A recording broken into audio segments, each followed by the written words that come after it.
Padre Celestial, qué privilegio tenemos de cantarte y decirte que tú eres la única razón de nuestra adoración. Decirte que tú te levantas en medio de nuestras circunstancias y aunque un ejército acampe contra nosotros, en verdad tú nos cuidas y nos proteges. Gracias, Padre, porque fuiste a la cruz a morir por nosotros, y por eso te agradecemos y te honramos y te glorificamos a ti, Señor. Y a pesar de que no podemos verte con nuestros ojos físicos, con nuestros ojos espirituales, sabemos que estás en medio de nosotros, sabemos que estás en nosotros, sabemos que estás con nosotros, Padre, y por eso te damos gloria. Pedimos, Padre, que ahora obres en nuestro entendimiento, en nuestra capacidad para entender, para comprender tu palabra, y que podamos entenderla y podamos aplicarla a nuestra vida. Pedimos, Padre, tu bendición. Oramos en el nombre de Cristo Jesús. Amén. Buenos días, por favor. En su Biblia, Efesios capítulo 2, versículo 2, por favor. Efesios capítulo 2, versículo 2.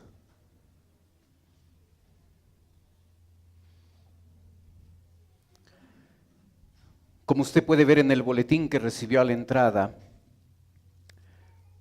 queremos ver lo que la Biblia enseña en torno a cómo enfrentar los problemas que se llegan a generar en nuestras familias, en nuestros hogares. Y quiero que empecemos observando el origen de los problemas, porque en verdad cuando entendemos por qué se generan los problemas en nuestra vida, en nuestra familia, nosotros podemos comprenderlos y podemos solucionar esos problemas. En la Biblia, por lo menos cuando relacionamos con la familia, podemos ver 5 diferentes áreas en donde se originan los problemas. Y cuando usted puede identificar eso, realmente podemos darnos cuenta el área o las áreas en las que estamos fallando para poder solucionar esos problemas. Primero, Satanás. Efesios 2, versículo 1 dice: y Él os dio vida a vosotros cuando estabais muertos en vuestros delitos y pecados, en los cuales anduviste en otro tiempo, siguiendo la corriente de este mundo, conforme al príncipe de la potestad del aire, el espíritu que ahora opera en los hijos de desobediencia. Este pasaje hace claro el hecho de que nosotros somos influidos, cuando no somos salvos sobre todo, en verdad estamos haciendo lo que Satanás quiere, aunque nosotros pensemos que no es así. Seguimos la corriente de este mundo. Y aun cuando nosotros llegamos a conocer a Cristo como Salvador personal y ahora pasamos del reino de las tinieblas al reino de la luz, en verdad Satanás no ha perdido, no ha dejado de trabajar y no ha dejado de afectarnos a nosotros. Cuando nosotros damos lugar, Satanás va a estar actuando ahí. Él dice claramente: en los cuales anduviste en otro tiempo siguiendo la corriente de este mundo, conforme al príncipe de la potestad del aire, una frase que apunta a Satanás, el espíritu que opera en los hijos de desobediencia. Satanás no toma vacaciones. Satanás no tiene días feriados, Satanás no se toma un respiro. Él y todos sus demonios están alrededor nuestro tratando de que nosotros fallemos. Es Satanás actuando. Satanás es un personaje real, no es un mito, no es un cuento que les contamos a los niños para que tomen la sopa. Es real. Así es que él va a estar actuando. Sabe, enfrentamos otra área que origina problemas en nuestra vida, es el mundo. El texto que acabamos de leer dice: siguiendo la corriente de este mundo. Siguiendo la corriente de este mundo. El mundo tiene una manera de pensar particular. Tiene sus propias ideas, su propia filosofía, y a veces nosotros como creyentes caemos en esa filosofía, en esa manera de pensar, y dejamos que en nuestra familia las reglas o la lógica que nuestra familia sigue sean los pensamientos que el mundo tiene. Así es que si el mundo piensa que el divorcio está bien el divorcio en ciertas circunstancias. Cuando el mundo dice que está bien la infidelidad, no hay problema. Y a veces debemos tener mucho cuidado porque yo no sé la edad en la que usted llegó a Cristo, pero todo ese tiempo antes de Cristo nosotros aprendimos las maneras y los pensamientos del mundo y ahora aun cuando somos cristianos todavía tenemos una manera de pensar incorrecta y mundana. Y con el paso del tiempo y el conocimiento de la palabra de Dios vamos modificando esa manera de pensar. Pero hermano, mientras más pensemos como el mundo, más problemas vamos a tener en nuestro hogar. Mientras más espacio y chance le demos a Satanás, más va a influir en nuestra vida. Mientras más dejemos que el mundo, la filosofía, las reglas, los pensamientos del mundo sean los pensamientos de nuestra familia, más problemas y dificultades tendremos.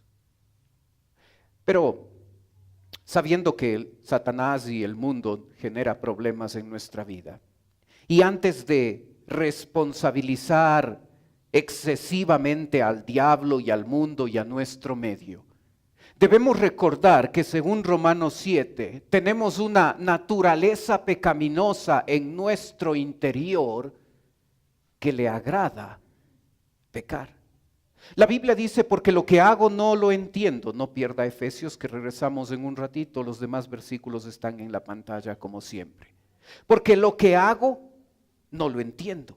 Pues no hago lo que quiero, sino lo que aborrezco, eso hago. Y si lo que no quiero, eso hago, apruebo que la ley es buena.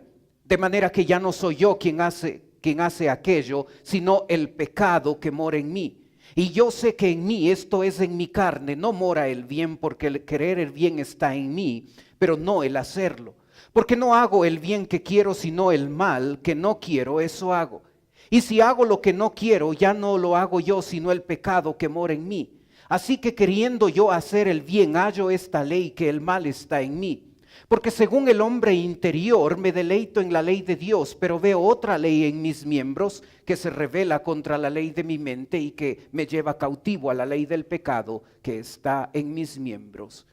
Miserable de mí, ¿quién me librará de este cuerpo de muerte?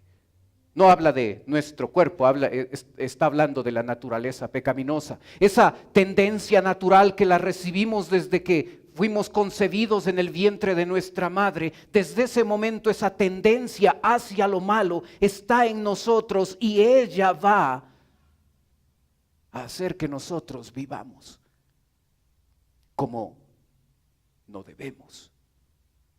Porque lo que hago no lo entiendo. Pues no hago lo que quiero, sino lo que aborrezco, eso hago.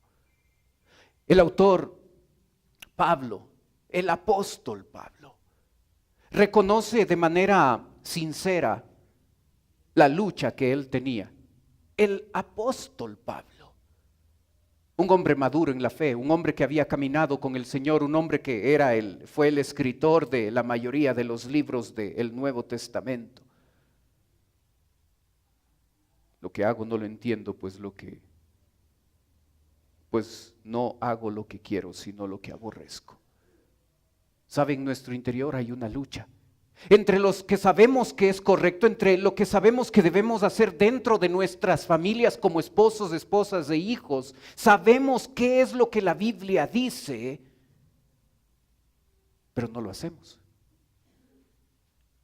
Esa naturaleza pecaminosa, esa tendencia pecaminosa que la perderemos cuando estemos en la presencia del Señor, nos va a traer problemas toda la vida. Es por eso que necesitamos la cobertura y el control de Dios en nuestra vida para poder ayudarnos. Esa tendencia a pecar en verdad revela nuestras debilidades. Esa tendencia va a mostrar en qué áreas soy débil y en qué áreas soy fuerte. Y en ciertas áreas usted y yo vamos a tener debilidades grandes. ¿Sabe? Según Hebreos 12, revela también nuestros traumas y pecados. Por tanto, nosotros también, teniendo en derredor nuestro tan grande nube de testigos, despojémonos de todo peso y pecado que nos asedia y corramos con paciencia la carrera que tenemos por delante. Peso y pecado. La naturaleza pecaminosa va a ser evidente, va a ser visible para las otras personas, nuestros propios traumas y pecados, las cosas que de pronto pasó en nuestra niñez que nos marcaron, y ahora de adultos, cuando actuamos, hay una estrecha relación entre nuestros actos y los pesos y pecados de mi pasado, que no llegué a enfrentar, que no llegué a solucionar, que no le permití al Señor resolver en mi vida. Esta naturaleza pecaminosa revela nuestra manera en que fuimos criados. Cuando en nuestra vida hay culpabilidad, falta de amor, principios que utilizaron nuestros padres y ahora los utilizamos nosotros en nuestro hogar, machismo, feminismo, y la lista podría crecer. La naturaleza pecaminosa revela lo que realmente somos. Y en la familia, en el hogar, se muestra lo que realmente somos. Y podemos tratar de aparentar en la iglesia o en la oficina o afuera de nuestra casa, pero dentro de nuestra casa, nuestra esposa, nuestro esposo, nuestros hijos nos conocen exactamente como somos, porque nuestra naturaleza pecaminosa refleja lo que somos. ¿Sabe? Esa naturaleza pecaminosa también revela nuestra inmadurez emocional y espiritual. 1 Corintios 3 dice: yo, hermanos, no pude hablarles entonces como a gente madura espiritualmente, sino como a personas débiles, como a niños en cuanto a las cosas de Cristo. Les di una enseñanza sencilla, igual que a un niño de pecho se le da leche en vez de alimento sólido, porque ustedes todavía no podían digerir la comida fuerte y ni siquiera pueden digerirla ahora, porque todavía son débiles mientras haya entre ustedes envidias y discordias. Es que todavía son débiles y actúan con criterios puramente humanos. Porque cuando uno afirma yo soy de Pablo y yo soy de Apolos, están manteniendo criterios puramente humanos. Inmadurez. Eso no depende de la edad que tenga. Usted puede ser viejo, usted puede tener 80 años y seguir siendo inmaduro espiritualmente. La inmadurez espiritual no está relacionada a la edad cronológica, está relacionada a su caminar con el Señor. No está relacionada a su título, a su posición, a su conocimiento de la palabra de Dios, está relacionada a su caminar. Y si usted y yo somos inmaduros espiritualmente, así como lo eran estos hermanos de la iglesia de Corinto, va a existir peleas, envidias, discordias, y si somos generadores de eso, eso también lo vamos a expresar en nuestra relación familiar. Nuestra naturaleza pecaminosa se va a revelar a través de nuestra inmadurez emocional y espiritual. Va a ser evidente eso en nuestro hogar. Esa naturaleza pecaminosa va a revelarse también a través de la intromisión de los padres de alguno de los cónyuges. Génesis dice: por tanto dejará el hombre a su padre y a su madre y se unirá a su mujer y serán una sola carne. ¿Sabe, papá y mamá? La relación que usted tiene con sus hijos es temporal. En nuestro medio dura 35 años hasta que el bebé todavía está con la mamá en la casa. Hasta cuando tiene 35 años el angelito. Y a veces ahí se va de la casa. Pero aun cuando en nuestra cultura esto tarda mucho y debería haber salido hace algunos años de la casa, independizarse y hacer su vida, el hecho es que esa relación con los hijos es temporal. No dejan de ser hijos cuando salen de casa y se casan. No pierden la responsabilidad de honrarnos y de nosotros darles cobertura y todo eso, pero la relación es temporal. La relación con mi cónyuge es permanente. Y yo debo entender, por tanto, dejará el hombre a padre y madre. Y si los padres no aprenden a dejar a sus padres, si los que se casan no aprenden a dejar a sus padres, nunca podrán tener una saludable familia y hogar. Por tanto, dejará el hombre a su padre y a su madre. Es que mi hijito, 35 años, es que mi hijito, es que no puede todavía, es que no se le quema el agua en la cocina, es que... Y nosotros los padres somos los que educamos a nuestros hijos para que sean inútiles en la vida. Dejará, dice el texto. Y cuando voy en contra de eso, estoy yendo en contra de Dios. ¿Y cuántos problemas usted y yo tenemos por permitir la intromisión de nuestros parientes en nuestro hogar?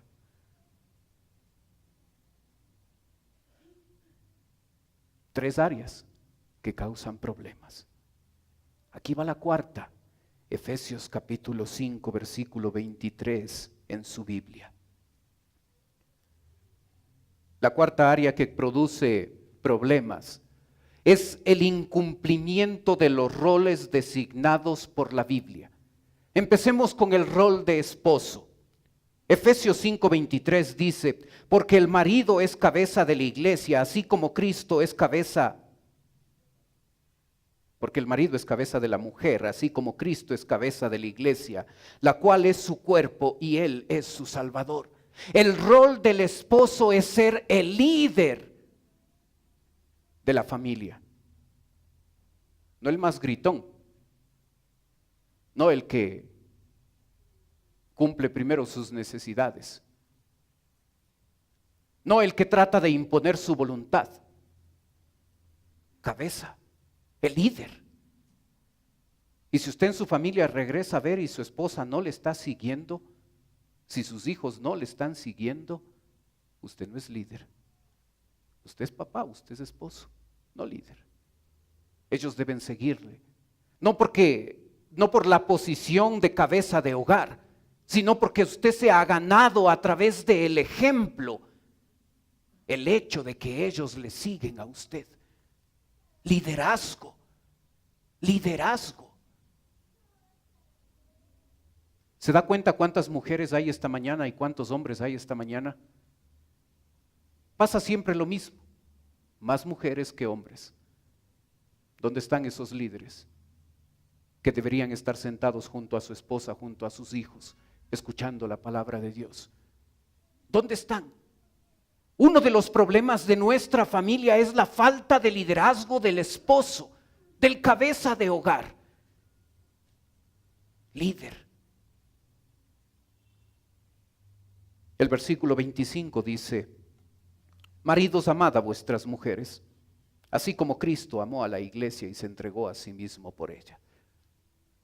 Observa la otra parte de este rol del esposo. Amad. Es un amor incondicional. Maridos, amad. En el original se podía escoger varias palabras para traducir amar en nuestro español. Y se escogió la palabra que habla de un amor incondicional, el mismo amor que Dios el Padre le tiene a su Hijo Jesucristo, ese amor perfecto. Ahora se nos pide a nosotros los esposos que tengamos ese tipo de amor con nuestras esposas. Amad. De hecho y en verdad, de acto, de palabra, no solo en ese proceso donde éramos todos unos galanes hasta conquistarla, y ahora todo eso se perdió. Amad. ¿Ama a su esposa? ¿Qué tal si usted no contesta, esposo? ¿Qué tal si ella contesta? Amad. Es parte de mi rol. Y si yo no amo a mi esposa, en verdad esa es la razón por la que tengo problemas en mi hogar. si no soy el líder, si no soy la cabeza del hogar, si no amo incondicionalmente a mi esposa, si mi amor no es gigantesco, porque el texto dice, así como Cristo amó a la iglesia, la medida del amor del esposo hacia la esposa es como Cristo ama a la iglesia. Ese es el nivel. Es un amor sacrificial y se entregó a sí mismo por ella. Es tal el amor que el hombre literalmente está dispuesto a dar su vida por su esposa. Amar. Versículo 28 y 29. Así también los maridos deben amar a sus mujeres como a sus mismos cuerpos. El que ama a su mujer a sí mismo se ama, porque nadie aborreció jamás su propia carne, sino que la sustenta y la cuida, como también Cristo a la iglesia. Ojo con las palabras, sustenta y cuida. Eso habla de que el esposo es el proveedor de la familia. Y esa palabra sustentar habla de la provisión económica. Esa palabra cuidar habla de la provisión emocional que la mujer necesita. Es integral esto. Ella y su familia no solo necesitan plata, necesitan tiempo, necesitan ser escuchadas, necesitan ser amadas, necesitan ser comprendidas, aunque sea todo un reto comprenderlas.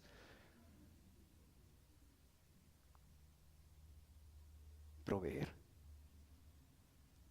ese es mi rol, para sus necesidades físicas, materiales, emocionales. Y luego Efesios 6, versículo 1 dice, hijos, obedeced en el Señor a vuestros padres, porque esto es justo. Honra a tu padre y a tu madre, que es el primer mandamiento con promesa para que te vaya bien y seas de larga vida sobre la tierra. Y vosotros, padres, no provoquéis a ira a vuestros hijos, sino criadlos en disciplina y amonestación del Señor.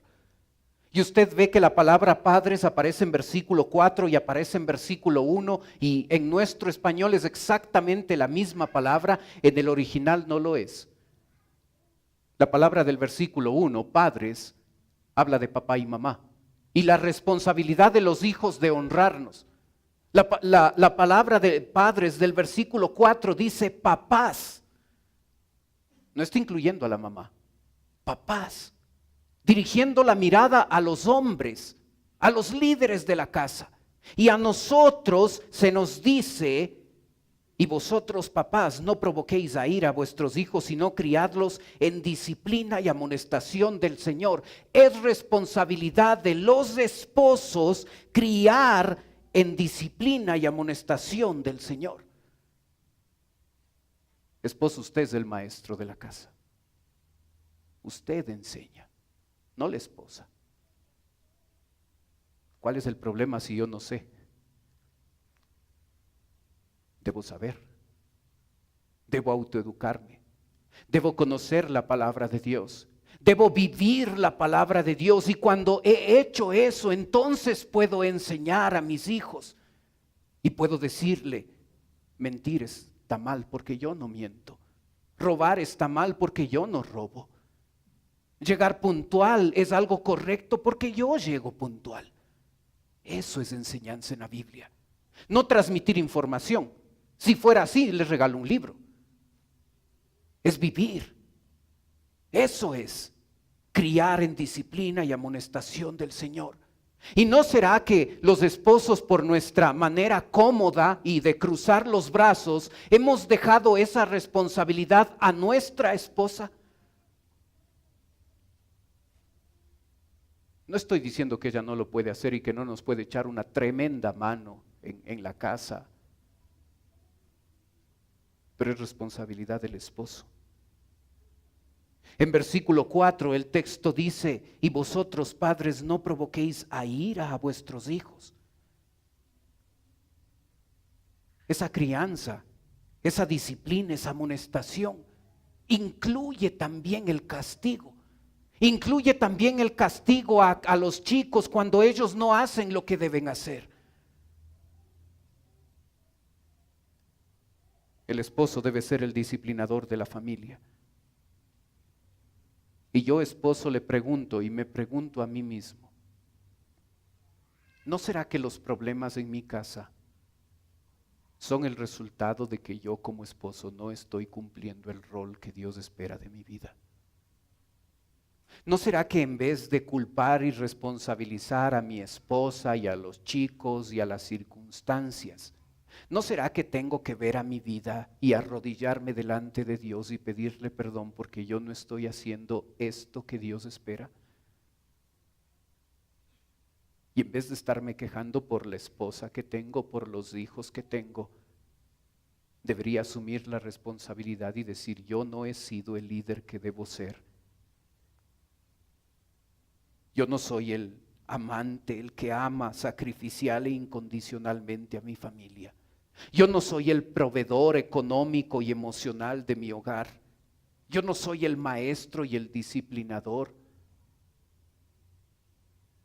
¿No será que en vez de culpar a otro debería culparme a mí mismo? Esposas, no me olvide de ustedes, tranquilas. Capítulo 5, versículo 22. La Biblia dice, las casadas estén sujetas a sus propios maridos como al Señor. Sujetas. Obedientes, obedecer con agrado. Estos conceptos los hemos revisado muchas veces. Obedecer con agrado. La esposa reconoce el liderazgo de su esposo, acepta ese liderazgo de su esposo y se somete obedientemente a ese liderazgo, aunque varias veces, aunque muchas veces puede estar en desacuerdo con lo que ese esposo quiere decidir y quiere hacer. Por supuesto, la sumisión tiene el nivel hasta cuando el esposo va a hacer algo que es contrario a la palabra de Dios. Por supuesto, hasta ahí llega el sometimiento. Pero en otras cosas que no estoy de acuerdo, yo debo someterme. Pero ¿cómo le voy a hacer caso a este viejo que a cada rato? Someterme, dice la Biblia, como al Señor. Y luego Timoteo dice, las ancianas asimismo sean reverentes en su porte, no calumniadoras, no esclavas del vino, maestras del bien, que enseñen a las mujeres jóvenes a amar a sus maridos y a sus hijos, a ser prudentes, castas, cuidadosas de su casa. Es que, pastor, yo nunca aprendí a cocinar. Aprenda, sí se puede. Compre un libro de cocina, practique. Y de error en error, algún rato le va a salir un plato bien, le aseguro. Cuidadosas de su casa. Mamás, esta es un área súper importante que usted enseñe a su hija a cuidar la casa, a saber hacer la comida, a saber barrer, a saber tender una cama, a saber administrar el hogar, el dinero. Esto es parte de la enseñanza que la mamá debe dar a su hija. Porque Dios espera que cuando esa hija se case sea una buena ama de casa.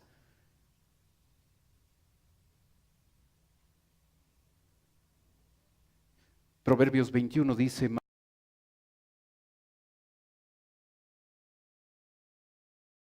genio. Mujer, ¿cómo es su genio? Es mejor vivir en el desierto que con una mujer peleona y de mal genio. Y Dios espera que las mujeres no sean así, que las esposas no sean problemáticas por todo,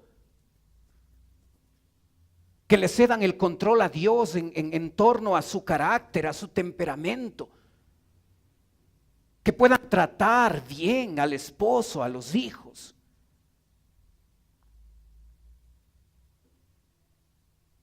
Hijos, no me olvides de ustedes tampoco. Colosenses dice, hijos, obedeced a vuestros padres en todo, porque esto agrada al Señor. Obedeced en todo,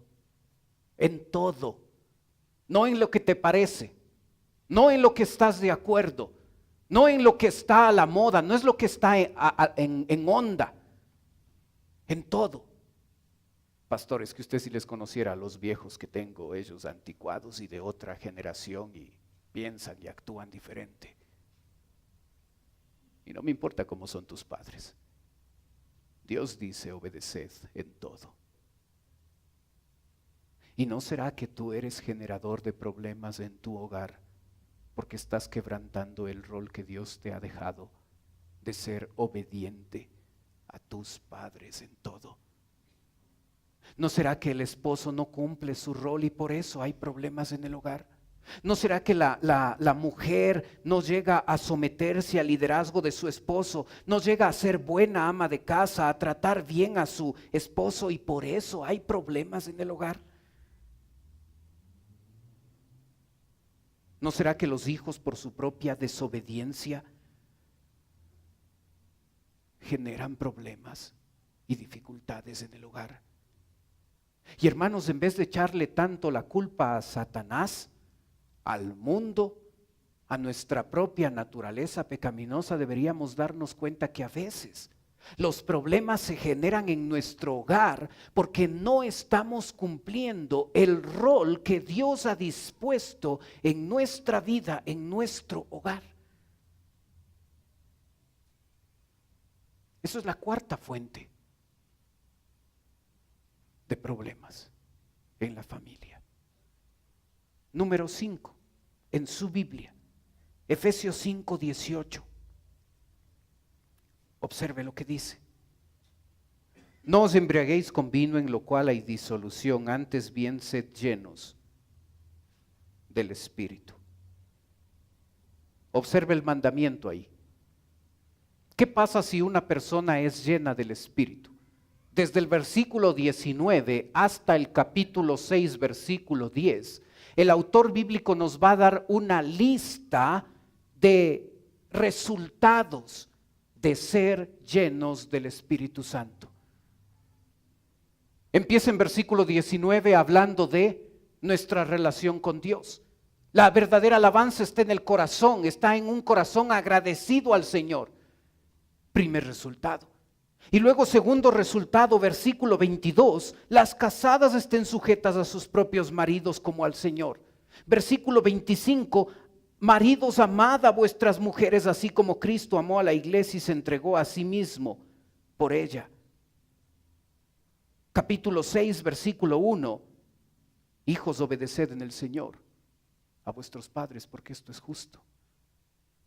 Así es que, hermano, el hecho de que aquí se nos hable de que el esposo debe amar a la esposa, de que la esposa debe someterse a su esposo, de que los hijos deben ser obedientes a sus padres. Recuerde esto es consecuencia directa de mi llenura del Espíritu Santo.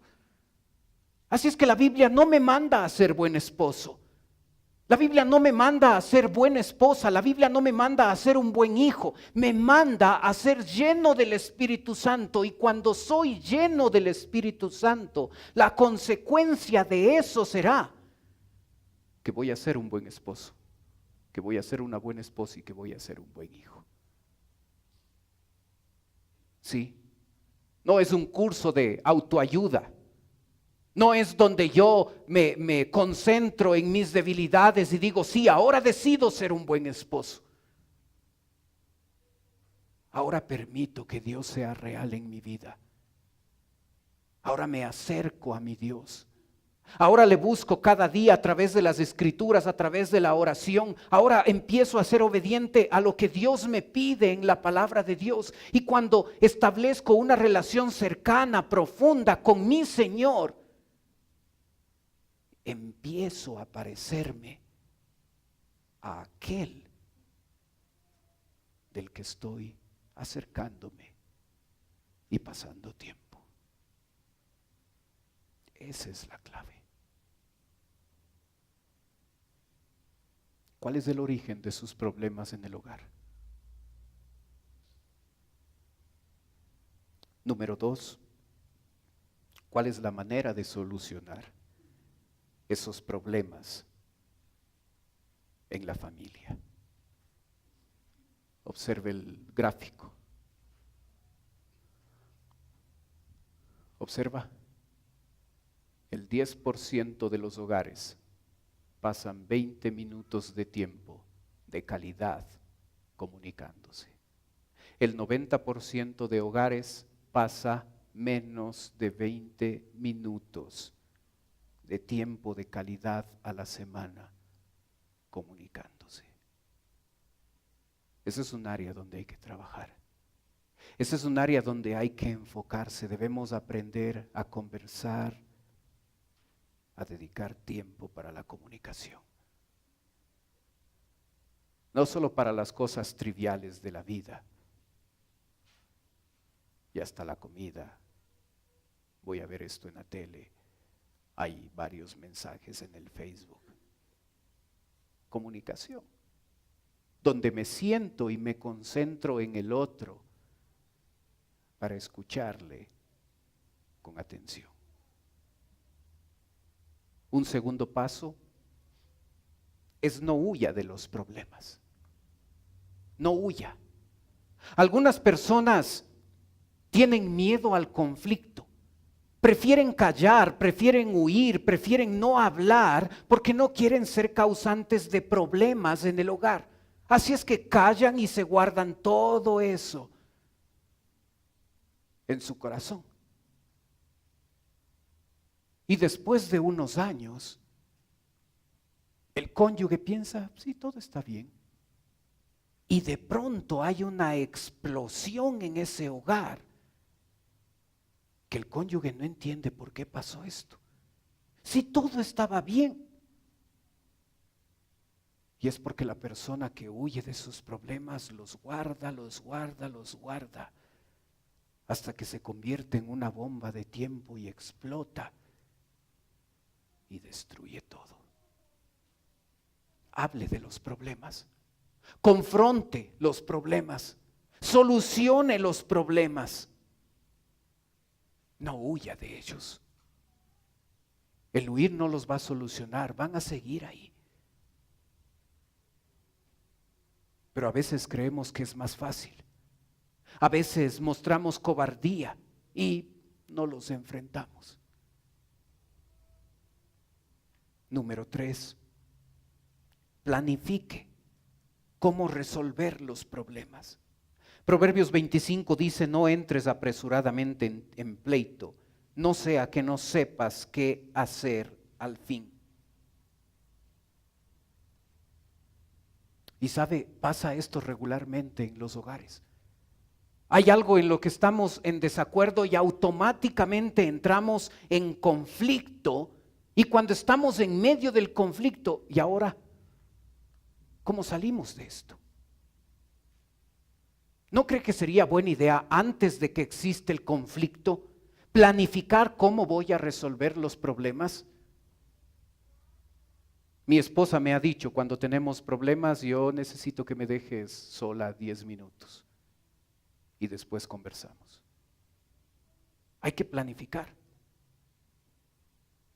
No vamos a dormirnos sin resolver los problemas. No vamos a gritarnos, no vamos a pegarnos, no vamos a irrespetarnos cuando tengamos un problema. Hay que planificar cómo uno va a pelear cuando la pelea esté presente. ¿Se da cuenta que hasta en el box hay reglas? ¿Se da cuenta que hasta en la lucha donde no hay reglas, la UFC, hay reglas? Hay que poner reglas para pelear. Ahora que estamos tranquilos, ahora que estamos bien, estas cosas no vamos a hacer, estas cosas sí vamos a hacer cuando estemos en conflicto, cuando se genere un problema entre nosotros como pareja o con nuestros hijos. Hay que planificar antes del problema cómo vamos a responder a él. Porque si entramos apresuradamente al problema y luego estando en medio, una de las dificultades es que a veces no sabemos cómo salir de esto. 4, Proverbios 15 dice, y la palabra a su tiempo, cuán buena es. El corazón del justo piensa para responder, mas la boca de los impíos derrama malas cosas. Y luego dice, en las muchas palabras no falta pecado, mas el que refrena sus labios es prudente. Escoja bien el tiempo y el lugar para la discusión. Una persona sabia, usted y yo podemos demostrar sabiduría en nuestra manera de resolver los problemas cuando nosotros pensamos antes de responder. Parece obvio, parece lógico, parece sencillo. Pero en medio del conflicto hay que pensar para responder. Hay que tener cuidado con las palabras que digo. No hay que utilizar las palabras como arma, sino las palabras para comunicarnos y llegar a solucionar el problema. Hermano, no sea que usted gana la discusión, pero pierde a su esposa. El objetivo de la comunicación no es ganar y no es ver quién puede argumentar más. El objetivo de la comunicación es solucionar los problemas que se generan en nuestra vida. Proverbios 25:15, número 5 dice, con larga paciencia se aplaca el príncipe y la lengua blanda quebranta los huesos. Paciencia. A veces eso no existe cuando estamos en conflictos. Nos impacientamos por tratar de hablar, tratar de interrumpir, tratar de gritar, tratar de imponer lo que pensamos y lo que creemos. El efecto de la paciencia. La paciencia calma el enojo. Las palabras suaves rompen la resistencia. Más moscas se, ¿recuerda el proverbio popular? Más moscas se atrapan con miel que con hiel. Fue sacado de aquí. Blandura en las palabras, paciencia en las palabras, tratando de empequeñecer el problema en vez de agrandarlo. Proverbios 15:1 dice, número 6, la respuesta amable calma el enojo, la respuesta violenta lo excita más. Cuando yo respondo de manera amable a aquel que viene gritándome, eso le desarma, eso calma el enojo. Aprendamos a atacar al hecho y no a la persona. Cuando Dios nos trata, Él odia el pecado que cometemos, pero ama al pecador. Él hace una distinción. Cuando los chicos dejan, como es su costumbre, el cuarto desordenado, no ataque al joven, ataque al desorden. Odio el desorden, pero a veces lo personificamos. Odio lo cochino que eres.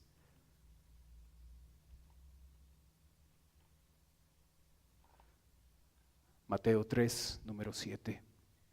Haced pues frutos dignos de arrepentimiento. Y luego el 27:3 dice, entonces Judas, el que le había entregado, viendo que era condenado, devolvió arrepentido las 30 piezas de plata a los principales sacerdotes y a los ancianos. En los dos versículos aparece la palabra arrepentimiento. Pero ¿sabe una cosa? No son iguales. En verdad, el primero son dos palabras griegas diferentes. La primera habla de un cambio, la segunda habla de un remordimiento y dolor. La primera es arrepentimiento de corazón. Haced pues frutos dignos de arrepentimiento. Cuando Judas pecó y devolvió las 30 piezas de plata, aunque la Biblia traduce arrepentimiento, lo que en verdad sintió es remordimiento y dolor. Nunca estuvo dispuesto a cambiar su comportamiento. Él no se arrepintió, bíblicamente hablando. Y sabe, a veces uno puede llorar. Perdóname porque hice esto, ya nunca más y todo eso. Y puede llorar. Eso no significa que está arrepentido. Haced frutos dignos de arrepentimiento. Haced frutos, no dice palabras, haced frutos dignos de arrepentimiento. El cambio en el comportamiento demuestra si mi arrepentimiento es real o simplemente es un arrepentimiento falso e hipócrita. Así es que el que llora no necesariamente está arrepentido. El que dice, ay, me siento culpable y me siento dolido por lo que te hice, perdóname, y continúa actuando de la misma manera, en verdad no está arrepentido.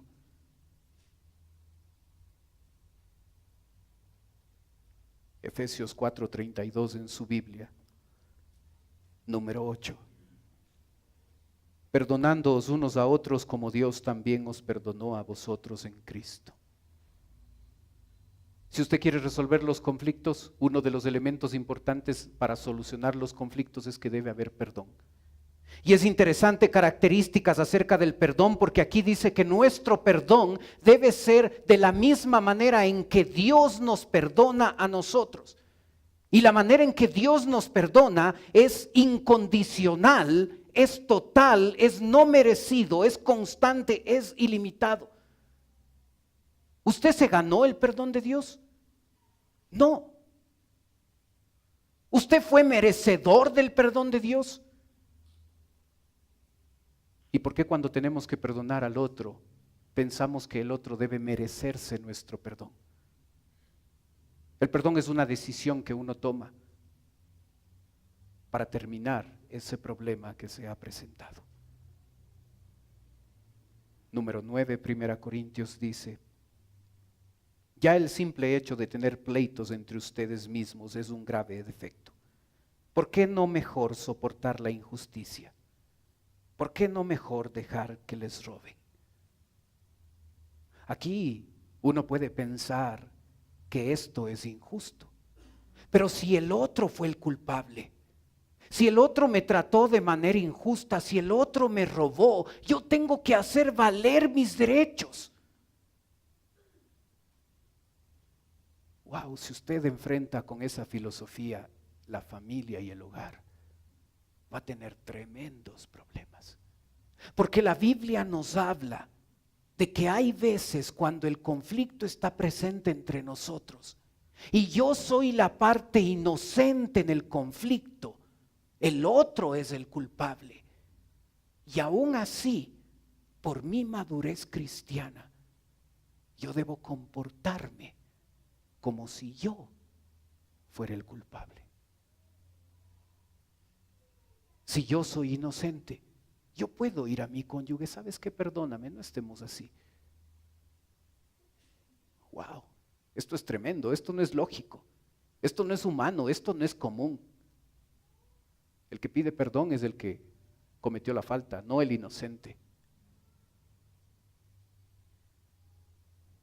Terminamos con 1 Corintios 6:1, dice, ¿osa alguno de vosotros cuando tiene algo contra otro ir a juicio delante de los injustos y no delante de los santos? ¿O no sabéis que los santos han de juzgar el mundo, y si el mundo ha de ser juzgado por vosotros, sois indignos de juzgar cosas muy pequeñas? ¿O no sabéis que hemos de juzgar a los ángeles cuanto más las cosas de esta vida? Si pues tenéis juicio sobre cosas de esta vida, ¿ponéis a juzgar a los que son de menor estima en la iglesia? Para avergonzaros lo digo, pues que no hay entre vosotros sabio ni aun uno que pueda juzgar entre sus hermanos, sino que el hermano con el hermano pleitea en juicio, y esto ante los incrédulos.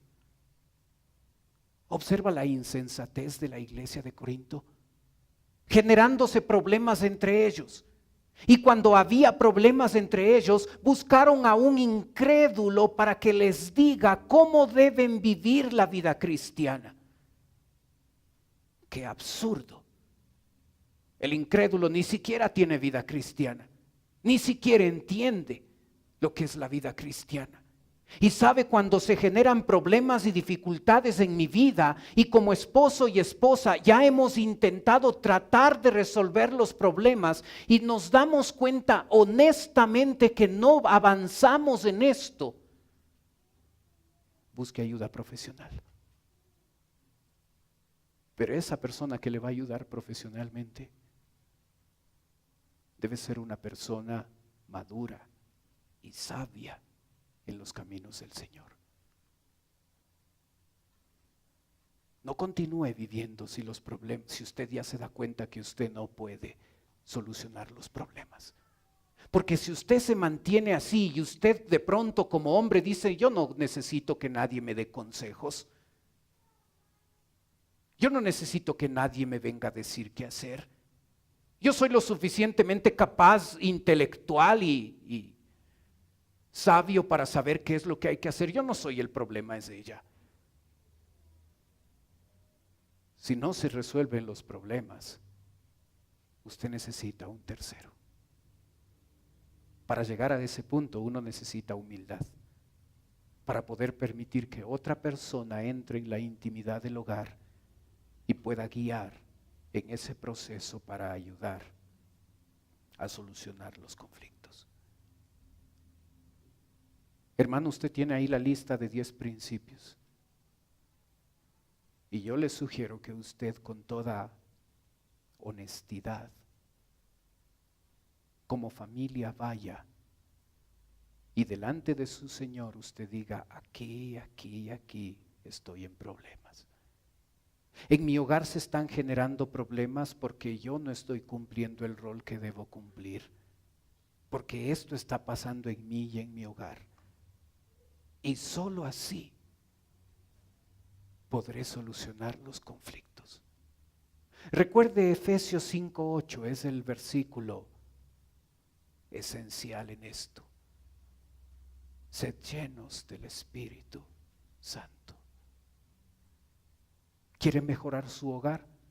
Aquí hay buenas herramientas y buenos principios y buenos consejos bíblicos. La llenura del Espíritu Santo va a cambiar su hogar. El caminar con el Señor diariamente, de manera constante, de manera seria, de manera real, va a transformar su vida. Y si usted es transformado por Dios, su hogar también va a ser transformado. Si este libro es ajeno a usted, solo le desempolva el día domingo. Ni siquiera eso, porque el pastor pone los versículos en la pantalla, así es que ya ni necesito llevar la Biblia. Y no le voy a hacer levantar la Biblia para ver de los 200 que están aquí, quienes han traído y quienes no. Pero si este libro es lejano a usted, no es nada raro que su hogar tenga problemas y dificultades. El éxito en el hogar no está en el esposo, ni en la esposa, ni siquiera en los hijos. El éxito en el hogar está en Dios y en mi relación cercana que yo mantenga con Él. Él es el que transforma. Oremos.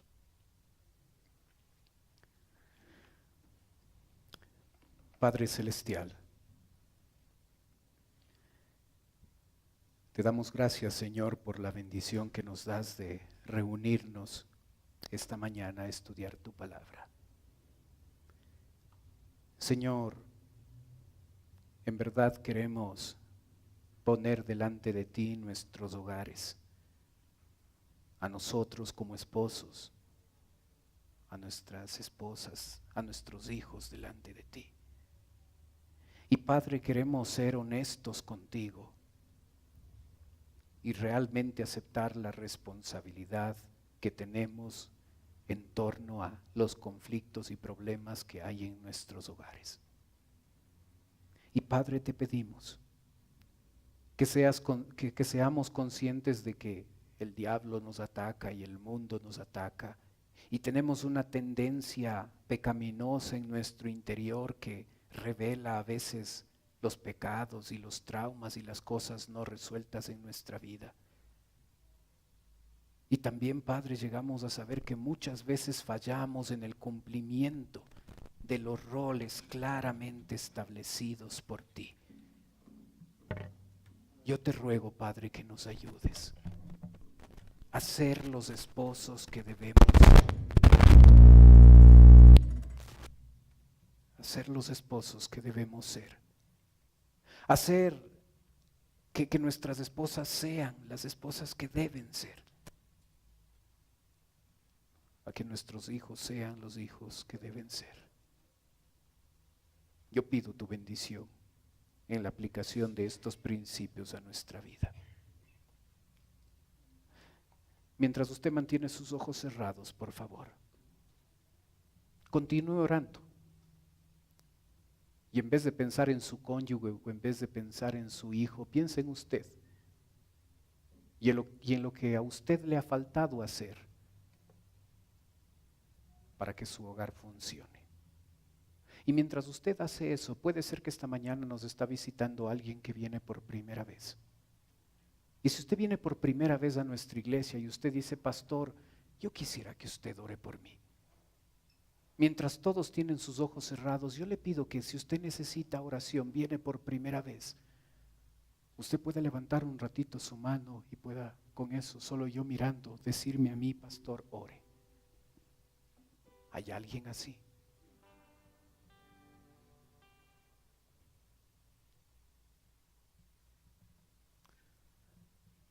Padre Celestial,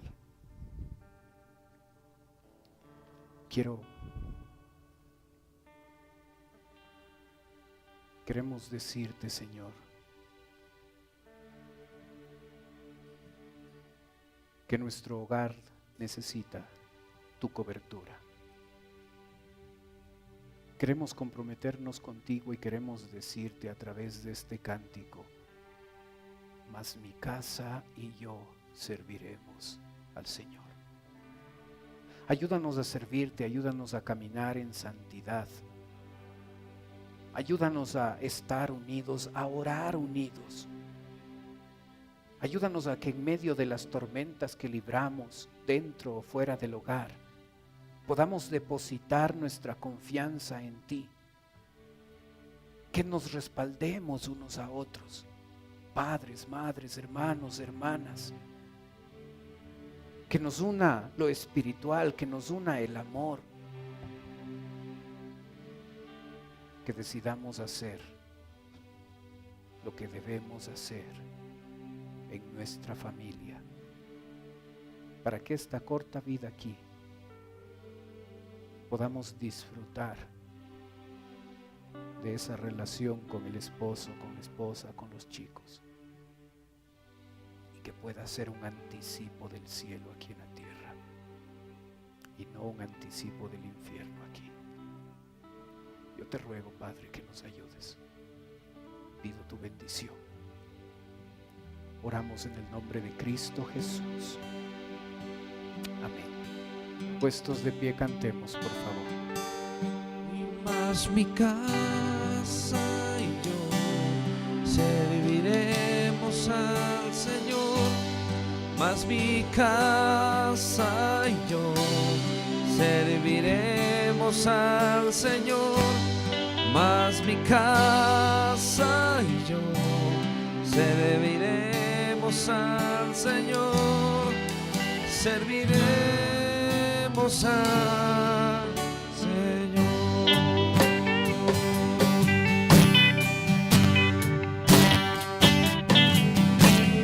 Mi hogar desea tu presencia. Solo tú eres digno de reverencia. Mas mi casa y yo serviremos al Señor. Mas mi casa y yo serviremos al Señor. Mas mi casa y yo serviremos al Señor. Serviremos al Señor.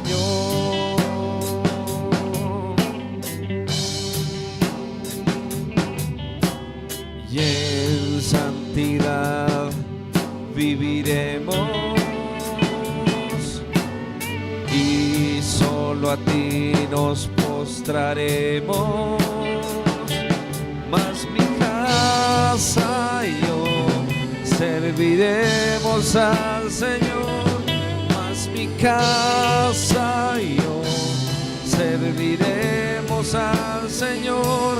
Mas mi casa y yo serviremos al Señor. Serviremos al Señor.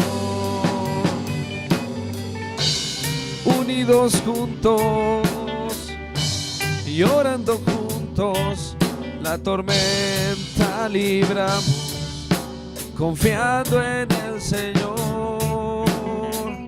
Nos respaldamos, padres y madres, hermanos y hermanas, unidos en su amor. Mas mi casa y yo serviremos al Señor. Mas mi casa y yo serviremos al Señor.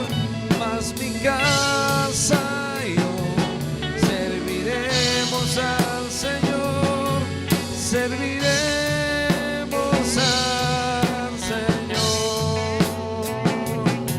Serviremos al Señor. Serviremos al